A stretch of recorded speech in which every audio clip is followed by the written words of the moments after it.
మాజీ ఆర్థిక మంత్రి బుగ్గన రాజేంద్రనాథ్ పై మంత్రి బీసీ జనార్దన్ రెడ్డి తీవ్ర వ్యాఖ్యలు చేశారు.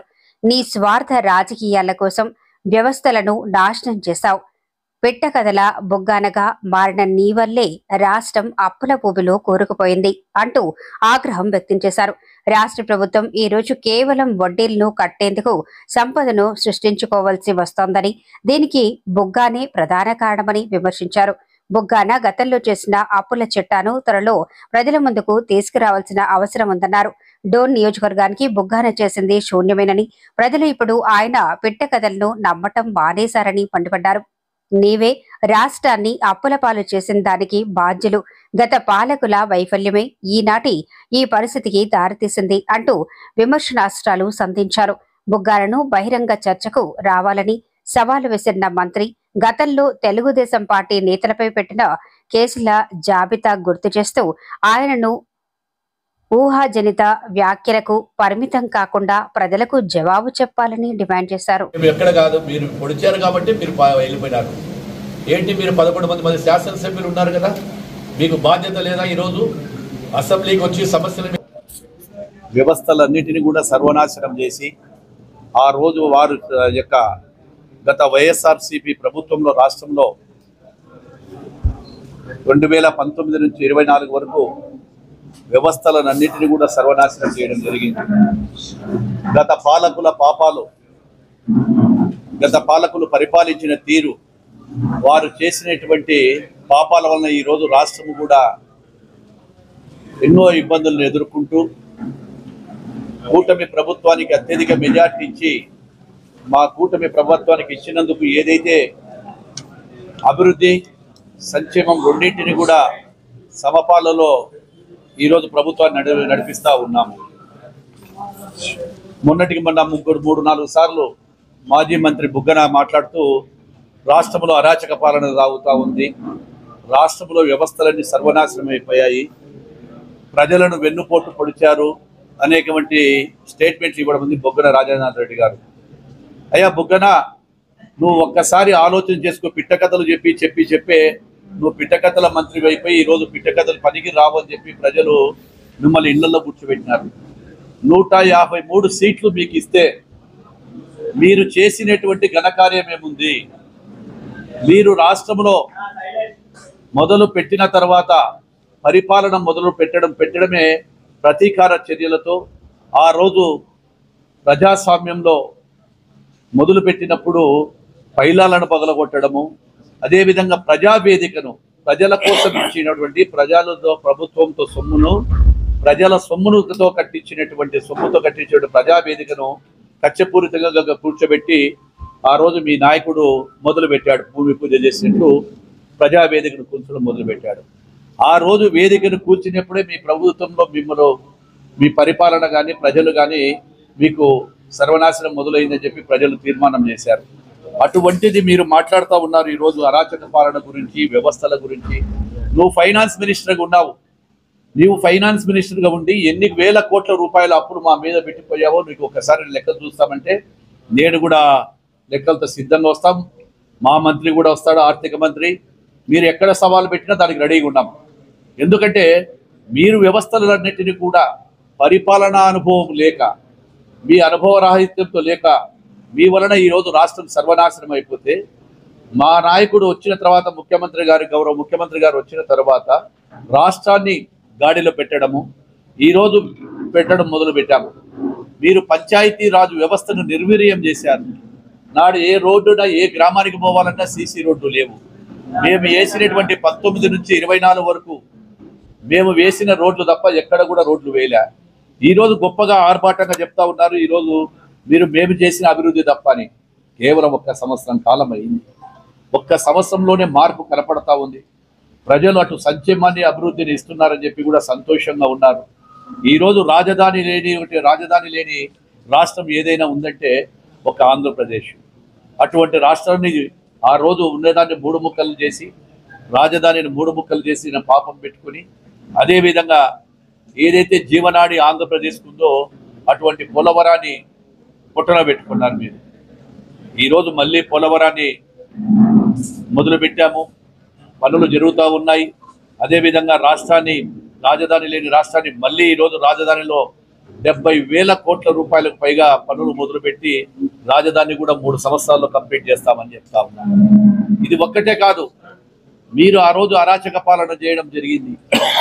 ఈ రోజు మా ప్రజలందరూ కూడా సంతోషంగా ఉన్నారు. ఈ రోజు ఆ రోజు వ్యవస్థలన్నీ కూడా నిర్వీర్యం చేశారు. మీరు చేసిన పాపాలకు ప్రతిఫలంగా ఈ రోజు అప్పులు కట్టలేక నువ్వు చేసిన అప్పులు, ఈ యొక్క గత ఫైనాన్స్ మినిస్టర్ చేసిన పాపాలు, వాటన్నిటికీ కూడా ఈరోజు వడ్డీలు కూడా కట్టాలంటే ఈరోజు మేము కష్టపడి మళ్ళీ జిఎస్టీని పెంచుకుంటూ ఆదాయ వనరులు పెంచుకుంటూ ఈరోజు చేస్తూ ఉన్నాం. కాబట్టి మీరు మా యొక్క ప్రభుత్వాన్ని విమర్శించే అర్హత నీకు లేదు. ముఖ్యంగా నువ్వు ఏదైనా సరే మాట్లాడే అర్హత మీకు లేదని చెప్పి కూడా నేను తెలియజేస్తా ఉన్నాను. మీరు ఈరోజు దాదాపుగా R&B డిపార్ట్మెంట్లోనే దాదాపుగా మేము వచ్చిన తర్వాత 1,153 కోట్ల రూపాయలు మేము చెల్లించడం జరిగింది. అంటే సిగ్గుగా లేదా మీకు? మీరు గత ప్రభుత్వంలో తెలుగుదేశం ప్రభుత్వంలో 19 నుంచి 24వ సంవత్సరం వరకు చేస్తే ఏ రోజు ఒక్క బిల్లు కూడా కట్టలేకపోయి ఎవరికి కూడా ఇవ్వలేకపోయారు. చాలా మంది కాంట్రాక్టర్లు ఆత్మహత్య చేసుకున్నారు.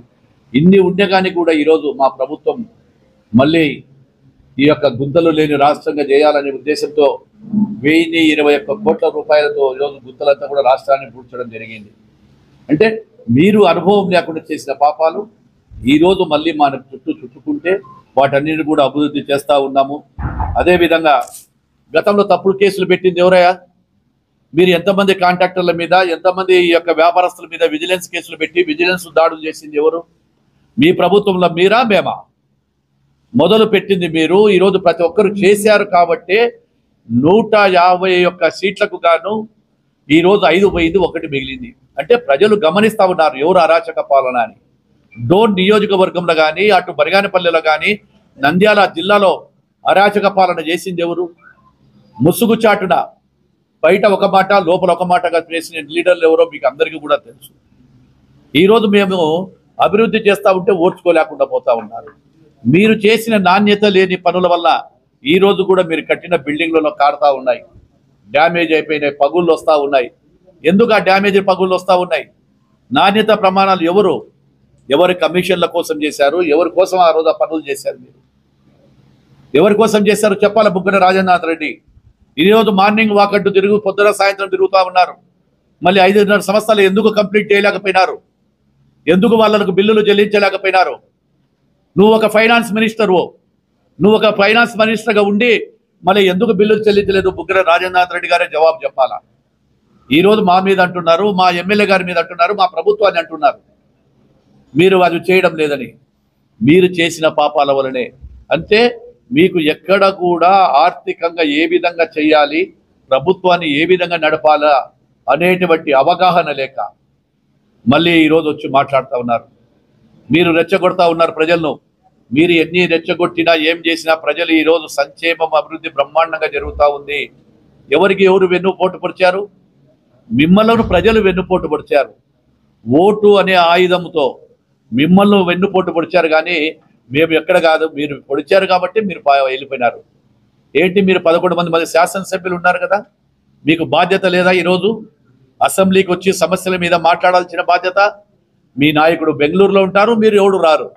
ప్రజల జీతాలు తీసుకొని ప్రజల సొమ్ముతో 11 మంది ఎమ్మెల్యేలు మీ శాసనసభ్యతలకు మీరు రాజీనామాలు చేయండి. మీరు అప్పుడు మాట్లాడే అర్హత ఉంటుంది వైఎస్ఆర్ పార్టీకి. ప్రతిపక్ష హోదా లేని మీరు మాట్లాడే అర్హత లేదు. మా ముఖ్యమంత్రిని కానీ, మా లోకేష్ బాబు గారిని కానీ, మా డిప్యూటీ సీఎంని కానీ, మా ప్రభుత్వాన్ని ప్రశ్నించే హక్కే లేదు. మీకు హక్కే లేదని చెప్పి తెలియజేస్తా ఉన్నా. ఎందుకంటే మీరందరూ కూడా ఈ యొక్క ప్రతిపక్ష హోదాకు కూడా సరిపోరని తెలిసి ఈరోజు ఏదో ఒక కరపత్రికను అడ్డం పెట్టుకొని మీ ఇష్టానుసారంగా మాట్లాడుతూ ఉన్నారు. మీరు ఎన్ని చెప్పినా ఈ రాష్ట్రాన్ని గాడిలో పెట్టి ఇటు అభివృద్ధిని, గ్రామాలను, పంచాయతీరాజ్ వ్యవస్థను, R&Bని, అదేవిధంగా మీరు ప్రతి శాఖలో కూడా మా అభివృద్ధిని చూస్తూ ఉన్నారు. 1 సంవత్సరంన్నర కాలం, 1 ఇయర్ పోతే ఎక్కడ పోయినా అభివృద్ధి కళ్ళకు ఏ విధంగా కనపడుతుందో మీరు చూడండి. ఇప్పటికే ప్రజల్లో చూస్తూ ఉన్నారు. గ్రామాలలోకి వెళ్తే ఎక్కడ చూసినా ప్రతి గ్రామంలో 50 లక్షల నుంచి 1 కోటి రూపాయల వరకు సీసీ రోడ్లు వేయడం జరిగింది. ఈరోజు అదేవిధంగా సంక్షేమ పథకాలతో రేపు మళ్ళీ ఏదైతే తల్లికి వందనం ఇచ్చామో సూపర్ 6లో భాగంగా తల్లికి వందనం కూడా రేపు ఖచ్చితంగా పిల్లలు బడి స్కూల్ తెచ్చేటప్పటికి ఇవ్వడబోతుంది. అన్నదాత సుఖీభవ అది కూడా ఇవ్వబోతున్నాము. అదేవిధంగా ఆగస్టు 15న మహిళలకు ఏదైతే ఉందో ఆ ఆగస్టు 15వ తారీఖున కూడా ఈరోజు మళ్ళీ మేము ఇచ్చినటువంటి హామీలో భాగంగా స్త్రీలకు ఫ్రీగా బస్సు కూడా ఇవ్వబోతున్నాము. ఇప్పటికే సిలిండర్లు ఇవ్వడం జరిగింది.